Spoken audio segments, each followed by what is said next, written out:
7 বছর পর বাড়ি ফিরছেন খান বংশের বড় ছেলে সাজ্জাদুল খান আবির। বাড়ি ফিরছে বললে ভুল হবে, বিদেশ থেকে দেশে ফিরছেন আবির। এই 7 বছরে খান বাড়িতে ঘটে গেছে অনেক ঘটনা, যার সাথে সশরীরে যুক্ত নেই আবির, তবে আন্তিকভাবে প্রতিটা ঘটনায় জড়িয়ে আছে সে। আবিরের বাবা চাচা 3 জন। আবিরের বাবা সবার বড়, নাম আলী আহমদ খান। তানভীরের বাবা মেঝো, নাম মোজাম্মেল খান। ছোট চাচুর নাম ইকবাল খান। আবির তার বাবা মায়ের একমাত্র ছেলে। মেঝো চাচা মানে মোজাম্মেল খানের এক ছেলে এক মেয়ে। ছেলের নাম তানভীর খান, মেয়ের নাম মাহদিবা খান মেঘ। ছোট চাচার এক মেয়ে এক ছেলে, মিম আর আদি। এখনো তারা এলাকার যৌথ পরিবারগুলোর মধ্যে শ্রেষ্ঠ। বাড়ির সকলের প্রাণ যেন এক সুতোয় বাঁধা। 5 ভাই বোনের মধ্যে আবির সকলের চোখের মণি।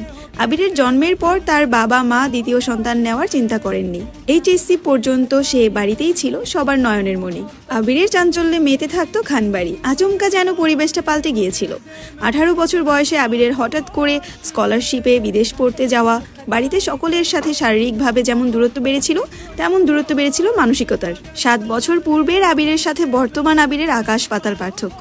দেখেও যেন চেনার উপায় নেই। 6 ফুট লম্বা ছেলেটা, গায়ের রং শ্যামলা, গাল ভর্তি ছাপদাড়ি, চুলের স্টাইল কোনো নায়কের থেকে কম না। তার ফ্যাশন আর লুক যে কোনো মেয়ে এক দেখাতেই প্রেমে পড়ে যাবে।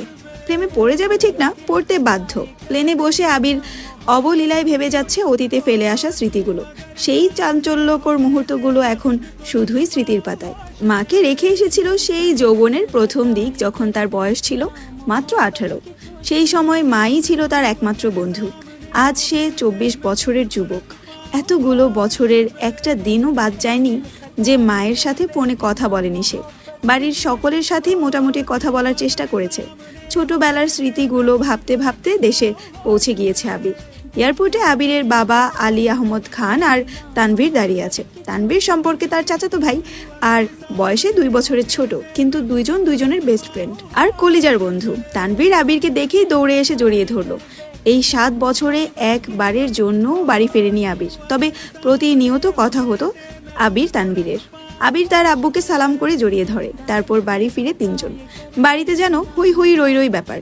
হবেই না বা কেন? বাড়ির বড় ছেলে এত বছর পর বাড়িতে ফিরেছে। রান্নাঘরে বাহারি রকমের রান্নার ধুম পড়েছেন। মা চাচিদের হঠাৎ দরজায় আবিরকে দেখে সবার মধ্যে হইচই শুরু হয়ে গিয়েছে। আবিরের আম্মু দৌড়ে এসে জড়িয়ে ধরলেন ছেলেকে। আবেগে আপ্লুত হয়ে মাকে জড়িয়ে ধরলো আবির। মমতাময়ী মাকে সেই 7 বছর আগে ছুঁয়েছিল। আজ এত বছর পর মায়ের ছোঁয়া পেল আবির। মা চাচিদের সালাম করলো। সোফায় বসিয়ে ছেলেকে একের পর এক শরবত নাস্তা দিতে ব্যস্ত সবাই। এরই মধ্যে উদয় হলো মিম আর আদির। মিমের বয়স 14 বছর, তার ছোট ভাই আদিরের বয়স মাত্র 10 বছর। আদি এই বাড়ির সবচেয়ে ছোট।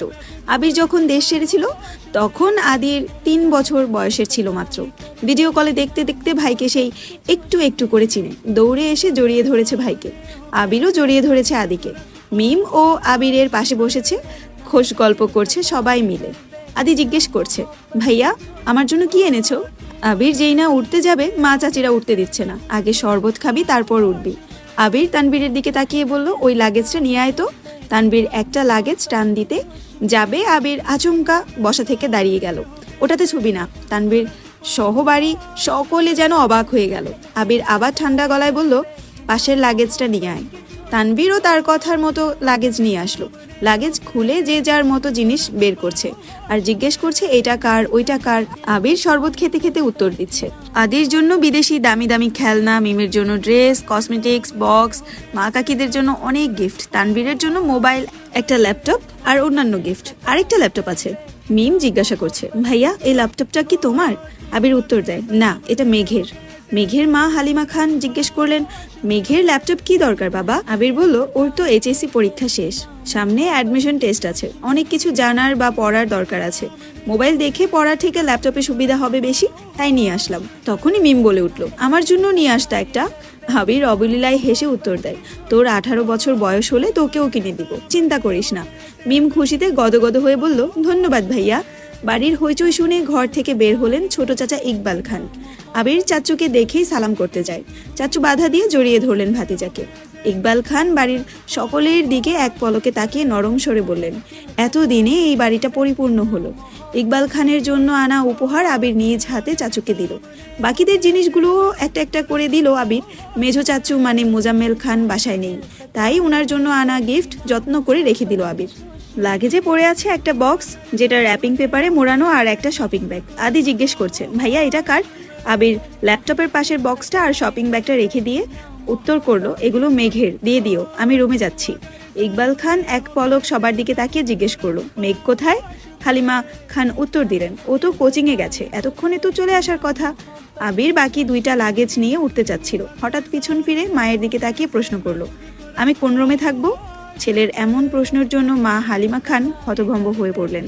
তৎক্ষণাৎ স্বাভাবিকভাবে উত্তর করলেন, তোর রুম তোরই আছে, আজ সকালেই পরিষ্কার করা হয়েছে।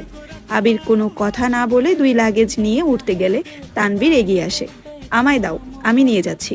আবির একটা লাগেজ তানবীরের দিকে এগিয়ে দেয়, নিজে আরেকটা লাগেজ সযত্নে সিঁড়ি দিয়ে উঠতে থাকে। ততক্ষণে দরজায় এসে উপস্থিত হয় এই বাড়ির বড় মেয়ে মাহতিবা খান মেঘ। মিম মেঘকে দেখে দৌড়ে এসে বলে, আপু আপু, আবির ভাইয়া এসেছে।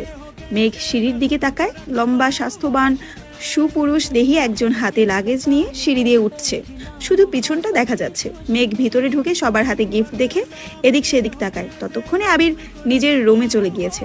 মেঘের মা হালিমা খান মেয়ের দিকে এগিয়ে এসে, তোর জন্য গিফট এসেছে। মেঘ তাকিয়ে বলল, কি গিফট? সোফায় রাখা ল্যাপটপের দিকে চোখ পড়ে মেঘের, ছুটে যায় ল্যাপটপের কাছে, এটা কি আমার? মিম, হ্যাঁ আপু, এটা তোমার, বক্সটা আর শপিং ব্যাগটাও তোমার। ল্যাপটপটা ঘুরিয়ে ফিরিয়ে দেখছে মেঘ, যেন আকাশ কুসুম কিছু পেয়ে গেছে। তারপর শপিং ব্যাগটা একটু খুলে দেখলো, দুইটা ড্রেস। মনে হচ্ছে সে ল্যাপটপ আর বক্সগুলো নিয়ে রুমের দিকে চলে যায়। এত বছর পর নিজের রুমটা আশ্চর্য নয়নে দেখছে আবির। সেই পরিচিত গ্রাম, যেখানে সে নিজের জীবনের 12টা বছর কাটিয়েছিল। সেই রুমটা ছিল তার একান্ত ব্যক্তিগত, আজও তাই আছে। একটা জিনিসও এদিক সেদিক হতে দেননি আবিরের মা মালিহা খান। এমনকি রুমে বছরের পর বছর তালা দিয়ে রেখেছেন তিনি। যখনই ছেলের কথা মনে হতো, ছেলের রুমে এসে নীরবে কেঁদে যেতেন, যেন কেউ বুঝতে না পারে। আবির রুমে ঢুকে লাগেজ খুলে নিজের পরনের টি শার্টটি হাতে নিয়ে শাওয়ার নিতে চলে যায়। শাওয়ার শেষে বের হলেন একটা কফি কালার টি শার্ট আর একটা ট্রাউজার পরে, হাতে টাওয়াল নিয়ে মাথা মুছতে মুছতে খাটে বসে আছে তানভীর। লাগেজ নিয়ে এসে রুমেই বসে আছে সে। তানভীরকে দেখে আবির জিজ্ঞেস করছে, কি হলো, কিছু বলবি? তানভীর মুচকি হেসে জিজ্ঞেস করছে, আচ্ছা ভাইয়া, ওই লাগেজটা ধরতে দিলি না কেন? কি আছে ওইটাতে? আবির চক্ষুদয়ে উদ্বেগ স্পষ্ট, চোয়াল শক্ত করে উত্তর দিল, ওইটাতে আমার পার্সোনাল কিছু জিনিস আছে। তানভীর হাসতে হাসতে উত্তর দেয়, সেই পার্সোনাল জিনিসগুলো দেখতে চাচ্ছে আমার অবুঝ মন, কি করব বলো? স্বভাব সুলভ গম্ভীর কণ্ঠে উত্তর দিল আবির, কাউকে দেখানোর জিনিস, আশা করি পার্সোনাল হবে না। তানভীর আবিরের আপত্তিস্বর বুঝতে পেরে এই বিষয়ে আর কিছু বলেনি, শুধু জিজ্ঞেস করে, বিকেলে বের হবে? আবির উপর নিচ মাথা নেড়ে হ্যাঁ সূচক সম্মতি জানায়। তানভীর কথা না বাড়িয়ে চুপচাপ বিদায় নেয় রুম থেকে। আবির খাটের এক কোনায় বসে মোবাইল হাতে নিয়ে গুরুত্বপূর্ণ কিছু চেক করতে ব্যস্ত হয়ে পড়ে। মেঘ নিজের রুমে ঢুকে শপিং ব্যাগ খুলে 3টা ড্রেস বের করলো। 3টা জামাই অসাধারণ সুন্দর, 2টা গাউন ড্রেস আর একটা গর্জিয়াস কাজের 3 পিস। ল্যাপটপটাও খুলে দেখে, তার প্রয়োজনীয় সকল অ্যাপ ব্রাউজার অলরেডি ল্যাপটপে সেট করা আছে। মেঘের দৃষ্টি যায় র্যাপিং পেপারে মোড়ানো বক্সের দিকে। র্যাপিং পেপার খুলতেই চোখ পড়ে 3টা উপন্যাসের বই, যেগুলোর উপরে ছোট্ট একটা চিরকুট লেখা, অ্যাডমিশনের পরে পড়বি। তার সাথে একটা ছোট্ট বক্স, যেখানে এক বক্স রঙিন পাথর। মেঘের এই পাথরগুলো ছোটবেলায় খুব পছন্দ ছিল। তার সাথে একটা আইফোন 13 প্রো ম্যাক্স মোবাইলের বক্স। ফোন দেখে মেঘের চোখ চড়ক গাছ। অনেকদিন যাবৎ মনের কোণে সুপ্ত ইচ্ছে ছিল একটা আইফোন কেনার, কিন্তু কাউকে বলার মতো সাহস হয়নি তার। এগুলো দেখে খুশিতে গদগদ হয়ে পড়েছে মেঘ। ইন্টার সেকেন্ড ইয়ারে পড়ুয়াকালীন মেঘের যখন কলেজ, প্রাইভেট, কোচিং সব মিলিয়ে ব্যস্ততায় দিন কাটছিল, তখন তানভীর তার পুরনো একটা ফোন দিয়েছিল মেঘকে। সীমাটাও ছিল তানভীরের বাসার মানুষের বাহিরে, শুধু 3-4 জন বান্ধবীর নাম্বার ছিল সেই মোবাইলে। এমনকি স্যারদেরকেও নাম্বার দিতে নিষেধ করেছিল কড়া ভাষায়। তানভীর বরাবরই বোনের ব্যাপারে খুব সিরিয়াস। ভাইয়ারা বোনকে শাসন করে ঠিক আছে, কিন্তু তানভীর মেঘকে একটু বেশিই শাসনে রেখেছে এত বছর। এইচএসসি পরীক্ষা চলাকালীন সময়ে নিজের মায়ের পেটের ভাই তানভীরকে খুব সাহস করে বলেছিল, ভাইয়া পরীক্ষা শেষ করে আমার একটা নতুন ফোন কিনে দিবা? অগ্নি দৃষ্টিতে তাকিয়েছিল তানভীর, যেন মস্ত বড় অন্যায় করে ফেলেছে। তারপর মেঘ নতুন ফোনের আশা পুরোপুরি ছেড়ে দিয়েছিল। আজ সে না চাইতেই আইফোন পেয়ে গেছে, ল্যাপটপ পেয়ে গেছে, এ যেন মেঘ না চাইতেই জল।